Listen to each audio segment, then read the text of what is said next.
राहिलो नाही, कारण संसार मुळातच दुःखाचा आहे.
मार्कंडे ऋषीला 14 कल्पाचं आयुष्य होतं.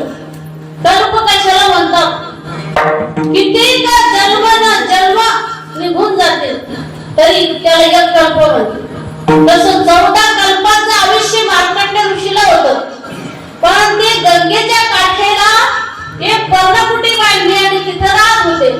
तेव्हा काही लोकांनी सांगितलं, महाराज तुम्ही छोटासा असं मस्त सुंदर घर बनवा म्हणजे त्याच्यात राहावं. तर त्यावेळेला ते मार्कंडे ऋषी काय म्हणले, मला तरी किती दिवस राहायचं म्हणे. बघा 14 कल्पाचं आयुष्य होतं त्याला. ते म्हणते मला किती दिवस राहायचं म्हणून घर बांधू मी. आपलं आयुष्य किती आहे? 100 वर्षाचं. त्याच्यात अर्ध गेलं झोपेत, अर्ध गेलं खेळण्यात, 12 वर्ष गेलं खेळण्यात. कबीरजी सांगतात, बालपण में खेल गमाया, तारुणपण में काम, बुढ़ेपन में कापन लगा तो निकल गया अवसान, अब तुम कब स्मरोगे राम. बालपण गेले